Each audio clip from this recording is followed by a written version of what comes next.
भ्रष्ट अधिकारियों की खुल रही पोल। आंगनवाड़ी सेविका सहायिका से कर रही अवैध वसूली। जांच तो होती है लेकिन पहुंच होने के कारण इन पर नहीं हो रही कोई कार्रवाई। जी नमस्कार, मैं सविता कुमारी यादव, आप भारतवर्ष की तमाम आंगनवाड़ी सेविका सहायिका बहनों का आपका अपना यूट्यूब चैनल सविता कुमारी यादव में हार्दिक स्वागत करती हूँ, नंदन करती हूँ, अभिनंदन करती हूँ। बहनों, आपने सही सुना, ये खबर लखनऊ उत्तर प्रदेश से आ रही है, जहाँ पर भ्रष्ट अधिकारियों की लाइन लगी हुई है। इन पे जांच तो होती है लेकिन इनकी पहुंच इतनी ऊपर तक होती है कि इन पे कोई कार्रवाई नहीं होती। आप तमाम साथियों को मालूम होगा कि निचले स्तर के पदाधिकारी से लेकर ऊपर तक के लोग कितने भ्रष्ट हैं।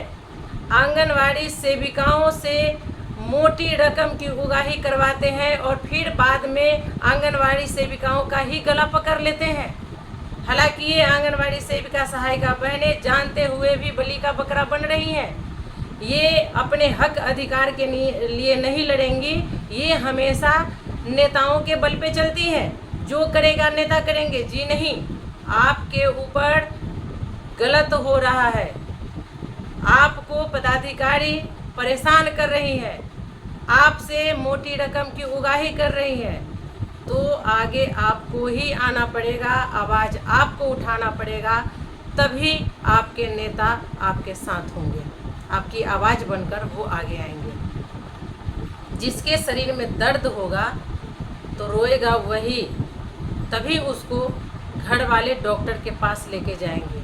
आप हमेशा नेता के ऊपर अपना फैसला थोपिएगा तो ये कहीं से उचित नहीं है, आपको न्याय नहीं मिलेगा। आज पदाधिकारी आप आंगनवाड़ी सेविका सहायिकाओं के बीच में फूट डालकर शासन कर रही है। वही सेविका में से किसी को जाति वर्ग में बांट देती है, किसी को अमीरी गरीबी में बांट देती है, कि कभी किसी को ऊंच नीच में बांट देती है, और आप लोग बट जाते हैं, पदाधिकारी के पिछलग्गू हो जाते हैं, जिसके कारण आपका ताकत जो है वो टुकड़ा टुकड़ा हो जाता है। आप बलहीन हो जाते हैं, शक्ति विहीन हो जाते हैं, और वो अकेला होकर के ताकतवर रहती है, हमेशा आप पर प्रहार करते रहती है, आपसे मोटी रकम की मंथली उगाही करती है। उसके बाद आपके सेंटर विजिट के दौरान अगर बच्चे कम पाए जाते हैं या कोई थोड़ा मोड़ा ऊंच नीच इधर उधर दाएं बाएं हो गया तो उसके लिए भी अलग से अमाउंट का मांग करती है। ये खबर कई जिलों से नहीं बल्कि कई राज्यों से आ रही है, लेकिन कोई लिख कर देने के लिए तैयार नहीं है कि हमारे आंगनवाड़ी केंद्र पर पदाधिकारी आए, जांच किए, जांच के दौरान इतने बच्चे पाए गए जिसके कारण हमें इतने पैसे की वसूली की गई। आप लिख करके दीजिएगा तभी तो लोग आवाज़ उठाएगा। हम सब जानते हैं लेकिन हमारा भी हाथ बंधा हुआ है। जिस दिन आप लोग पोषाहार को त्याग देंगी उसी दिन आप लोग आधी जंग जीत जाएंगे। पोषाहार किसी का नहीं है, ना आपका है न किसी पदाधिकारी का है, वो बच्चे का है, लाभार्थी का है। फिर उसके लिए लोभ लालच क्यों? हम मोटी रकम की उगाही उनको करके क्यों देंगे? इस पर आप लोग बैन लगाइए। आप 2 रुपए बचाते हैं तो वही कोई आपसे 2 लाख उगाही करके लेके जाता है। ये तो आपको समझना पड़ेगा। नहीं समझिएगा तो आप भ्रष्टाचार के शिकार होते रहेंगे, आप पे अत्याचार होते रहेगा और लोग मुखदर्शक बनकर देखते रहेंगे। तो आइए, लखनऊ उत्तर प्रदेश से जो खबर आ रही है, भ्रष्ट पदाधिकारियों की जो लिस्ट है, उन पे क्या क्या आरोप है, क्या क्या कार्रवाई हुई या नहीं हुई, इसके बारे में हम आपको बताते हैं। तो डालते हैं एक नज़र लखनऊ उत्तर प्रदेश के पेपर पे। बाल विकास विभाग की बड़ी खबर, यूपी के टॉप भ्रष्टाचारी डीपीओ की सूची, जांच पूरी नहीं हुई कार्रवाई। बाल विकास सेवा एवं पुष्टाहार विभाग में भ्रष्टाचार, अवैध वसूली, समायोजन और पदोन्नति में धांधली और आंगनवाड़ी वर्करों का उत्पीड़न जैसे गंभीर आरोपों वाले जिला कार्यक्रम अधिकारियों की कोई कमी नहीं है। इन अधिकारियों के खिलाफ वर्षों से जांच लंबित है। निदेशालय के आदेश के बाद भी इन अधिकारियों के खिलाफ कोई कार्रवाई नहीं हुई। 12 वर्ष से अधिक समय से जांच में फंसे होने के बाद भी इन डीपीओ की प्रोन्नति भी दी जा रही है। कुछ डीपीओ को निदेशालय द्वारा दोषी पाए जाने पर इनकी जांच रिपोर्ट शासन को सौंपी भी जा चुकी है, लेकिन शासन ने इन अधिकारियों के खिलाफ अभी तक कोई कार्रवाई नहीं की है। इसका सबसे बड़ा कारण है कि इन अधिकारियों की पकड़ आईसीडीएस निदेशालय से लेकर शासन तक बड़ी मजबूत थी, जिसकी वजह से इन अधिकारियों के भ्रष्टाचार और गोलमाल की खबर बाल विकास विभाग के बड़े अधिकारियों को नहीं लगती थी।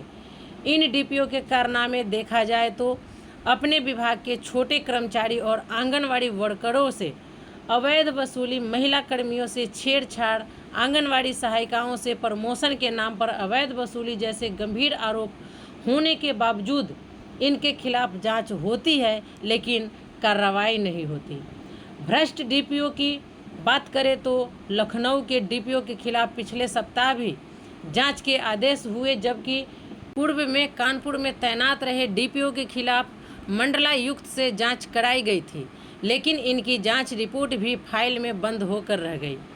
अलग अलग जिले में नियुक्त रहे कई डीपीओ के खिलाफ जांच 2 वर्ष पहले ही पूरी हो चुकी है, लेकिन आज तक इन अधिकारियों की रिपोर्ट कहाँ गई और इन जांच पर विभाग द्वारा क्या कार्रवाई की गई, ये खुद विभाग को भी नहीं मालूम। कई डीपीओ की जांच मुख्यमंत्री कार्यालय के आदेश पर हुई थी, लेकिन इन अधिकारियों की पकड़ मजबूत होने के कारण इन मामले को भी दबा दिया गया। इनमें जिला मुरादाबाद की डीपीओ के खिलाफ भी वर्ष 2011 में वित्तीय अनियमितता की शिकायत की जांच शुरू हुई थी, लेकिन कुछ नहीं हुआ। डीपीओ मनोज राव के खिलाफ 2016 में भ्रष्टाचार, वित्तीय अनियमितता और कदाचार के मामले में सिर्फ जांच ही चल रही थी। खानापूर्ति के नाम पर उनका तबादला करके इस मामले को दबा दिया गया। प्रदेश के मुख्य आरोपित जिला कार्यक्रम अधिकारी भरत प्रसाद, मनोज राव, शैलेंद्र राय, आदर्श मिश्र, अखिलेंद्र दुबे, अनुपमा सांडिल्य, शुभांगी कुलकर्ण, विजय श्री, आरुति यादव। तो आपने देखा कि ये सारे भ्रष्ट पदाधिकारी अपनी पहुंच को लेकर विभाग में दबदबा बनाए हुए हैं और आंगनवाड़ी सेविका सहायिका को गाजल मूड़ी समझकर उन्हें हमेशा प्रताड़ित करते रहते हैं और उनसे मोटी रकम की उगाही करते हैं। बेचारी सेविका डर के मारे इनकी शिकायत कहीं नहीं कर पाते। लेकिन सच्चाई तो यही है, एक उत्तर प्रदेश की ही नहीं बल्कि भारतवर्ष के तमाम कार्यक्रम पदाधिकारी का यही काम है, बाल विकास परियोजना पदाधिकारी का यही कार्य है कि सेविकाओं को डरा धमकाकर उनके जरिए मोटी रकम की वसूली करवाती है और फिर उन्हीं का गला दबोच देती है। यही सच्चाई है। तो आप लोग अपना राय कमेंट बॉक्स में ज़रूर देंगे। आज का वीडियो हम यहीं पे समाप्त करते हैं। आज के लिए बस इतना ही। फिर मिलते हैं अगले वीडियो में कुछ नई जानकारियों के साथ। तब तक के लिए हम आपसे विदा लेते हैं। धन्यवाद।